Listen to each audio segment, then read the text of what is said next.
Espiritu Santo. Amen. Nasa ika-4 na linggo tayo ng Adbyento at tayo inaanyayahan na tumulad kay San Jose na humingi ng gabay at tulong sa ating Panginoon, sa ating paghahanda, sa ating mga desisyon. Sumayin niyo ang Panginoon. At sumayin rin. Ang pagbasa sa Banal na Ebanghelyo ayon kay Mateo. Luwalhati sa iyo, Panginoon. Ganito ang kasaysayan ng pagsilang ni Kristo.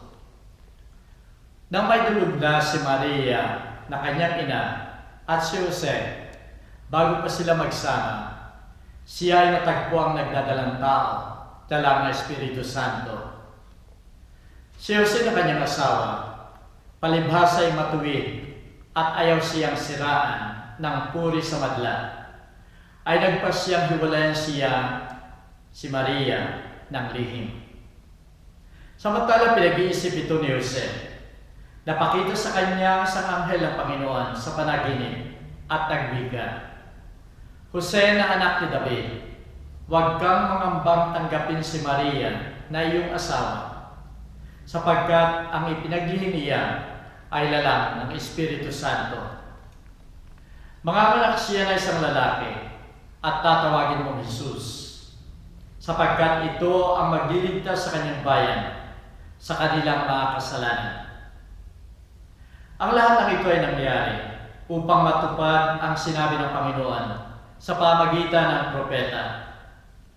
Ang berhen ay manganganak ng isang lalaki na tatawaging Emmanuel, na ang ibig sabihin ay sumasa atin ang Diyos. Na magising si Jose ay tinupad ang iniutos sa kanya ng anghel at tinanggap ang kanyang asawa. Ang salita ng Diyos. Purihin ka, O Kristo. Minamahal ko mga kapatid sa pananampalataya, ang salitang balimbing o kaya ay bumalimbing ay sumikat pagkatapos ng EDSA Revolution noong 1996. Nang ang parte ng militar o ibang mga military men ay bumaliktad at sa halip na suportahan ang gobyerno ay lumaban against sa gobyerno. Nagbago sila ng desisyon, nagbago sila ng katapatan. Ang kahulugan ng pananalitang ito ay tunay nga na pagbabago. Bumabaliktad, nagtataksil, nang iiwan. Sa panahon pa rin natin ngayon ay marami pa rin bumabalimbing. Hindi lamang sa ating personal na relasyon sa ating kapwa, kundi halimbawa sa pagkatapos ng eleksyon. Ang daming mga politicians na hindi sila nananatili sa kanang partido, kundi sila ay bumabalimbing, nagbabago, sumasama sa ibang partido. Minamahal ko mga kapatid, hindi masama ang magbago kung ito ay para sa kabutihan ng nakararami.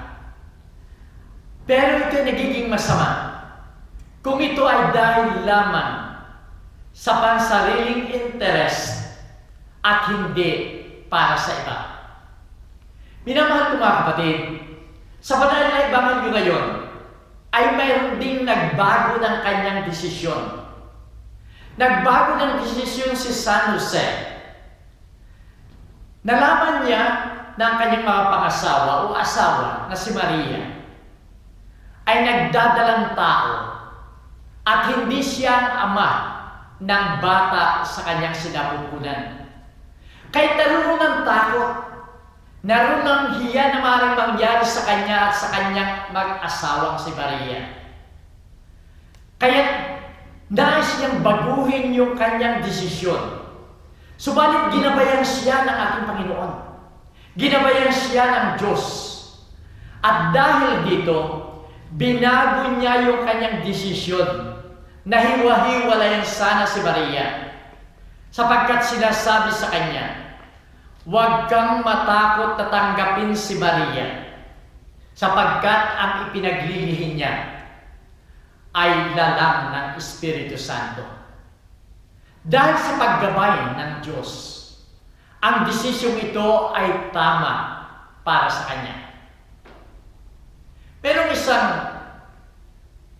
story sa isang seminary.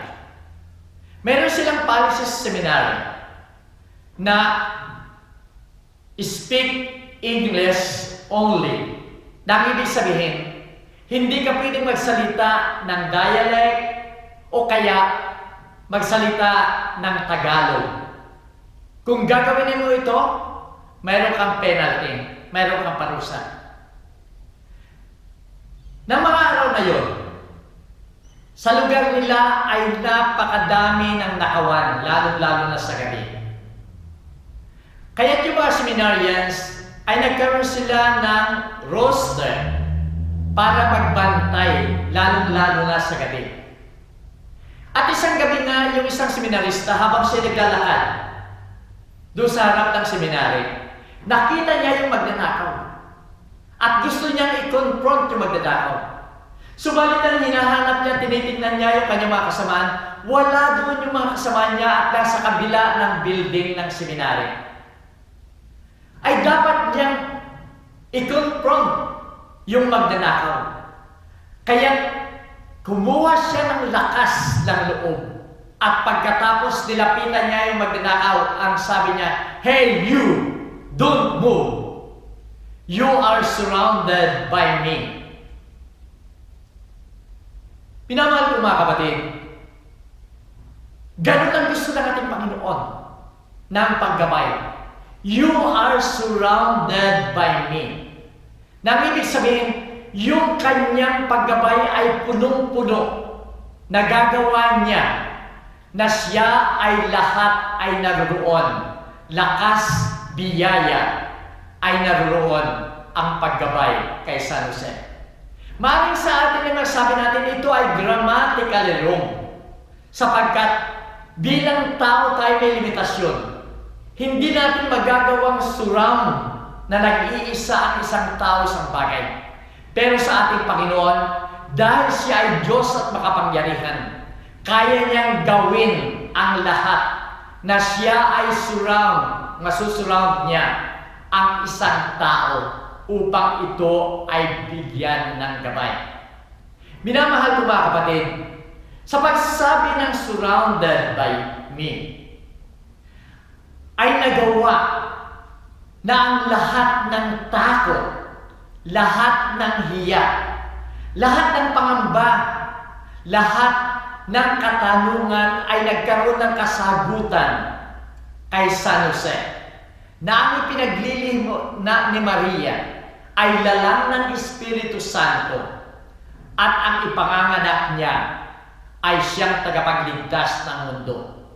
At ito nga ay nagawa niyang tanggapin dahil nakita niya, naramdaman niya ang buong paggabay sa kanya ng ating Panginoon. Surrounded by me. Minamahal ko mga kapatid, paano nagawa ito ni San Jose? Totoo nga na naroon yung paggabay. Pero anong mayroon siya para matanggap niya at sundin ang sinasabi ng anghel?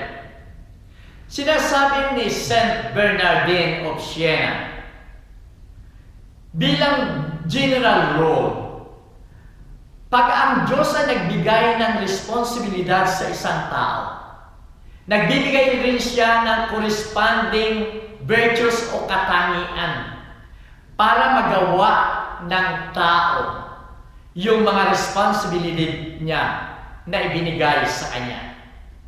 At sa kaso ni San Jose, ano yung mga katangian ibinigay ng Diyos para magampanan niya ang lahat ng ito?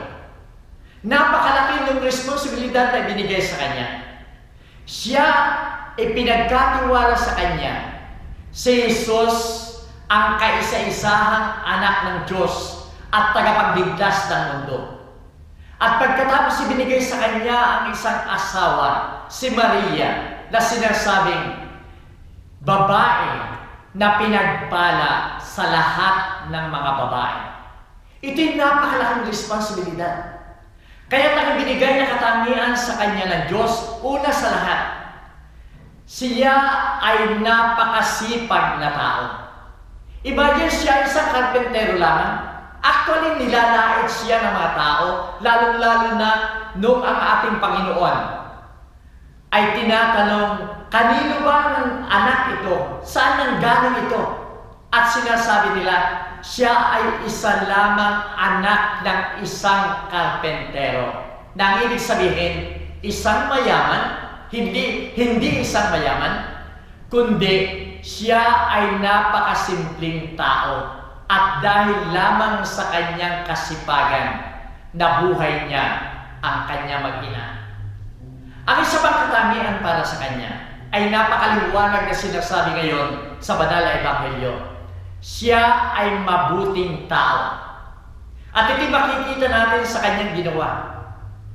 Nang malaman niya na si Maria ay nagdadalang tao, pwede niyang isumbong sa authority sapagkat yung kalagayan nila na sila sinasabi doon ay betrothed o ibinigay o siya ay engaged silang dalawa. Doon pa lang yun ito'y nangangahulugan na sila mag-asawa na, husband and wife. Ang kulang na lamang sa kanila ay yung ceremony ng sakramento ng kasal. Pero civilly, sila ay kasal na. Kaya kung mabalitaan niya na gano'n ang katayuan ni Maria, pwede ninyang isumbong.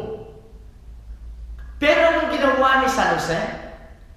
Napakaliwanag sa banal na ebanghelyo. Siya ay nag-decide na siya ay hiwalayan ng lihim. Lihim sapagkat ayaw niyang ipahiya rin si Maria. Ganun ang kabutihan na nasa pagkatao ni San Jose. At ang isa pang katangian, napakaganda ng kanyang buhay panalangin at pagninilay sa salita ng Diyos. Nang matanggap niya yung balita ng anghel, hindi siya tumigil doon, kundi ang ginawa niya, pinagnilayan niya, pinag-iisipan niya, at pagkatapos doon lamang siya nag-decide na tatanggapin niya si Maria at ang lahat ng pangamba niya ay nawala. At dahil dito, ibinigay sa kanya ang napakalaking katangian. Yun ay yung total obedience, buong pagsunod sa kalooban ng Diyos. Minamahal ko mga kapatid, tayong lahat ay gumagawa ng desisyon. Tayo minsan ay nagbabago ng desisyon. Ano ang ginagawa natin? Ito ba ay ginawa natin dahil sa ating sarilang katalinuhan, kakayahan, at sariling interes lamang? O tayo ba ay humingi ng tulong, ng gabay, at pagkatapos sinunod natin ang sinasabi ng Diyos? Minamahal ko mga kapatid, tayo ngayon ay nasa ika-4 na linggo na ng Advento, huling linggo ng ating paghahanda sa pagdating ng Mesiyas sa ating buhay ngayong Pasko. Maaaring sabihin natin, ako ay handa na sa pagdating ng Pasko.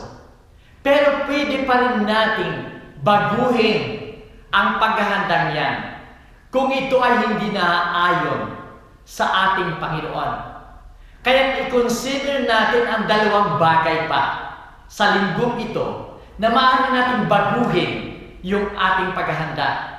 Unang-una i-consider natin na ang darating sa ating buhay na Mesiyas ay isang tagapagligtas. Angkop na ba yung ating inihanda o paghahanda sa darating na Mesiyas o tagapagligtas? Yung ba binibigyan natin ba ng halaga sa ating paghahanda?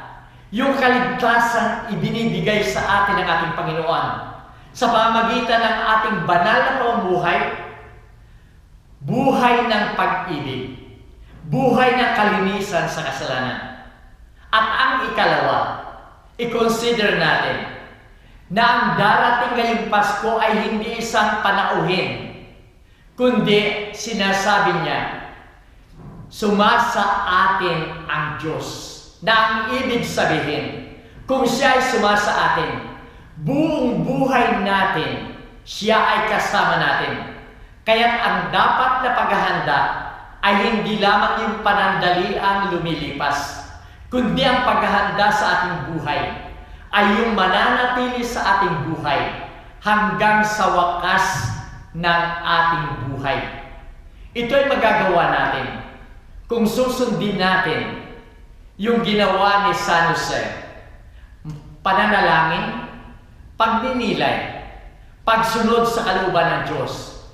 At kung ito'y magagawa natin, tayo ay maging karapat-dapat na mga anak ng Diyos at tayo magiging kaaya-aya sa mata ng ating Diyos Ama.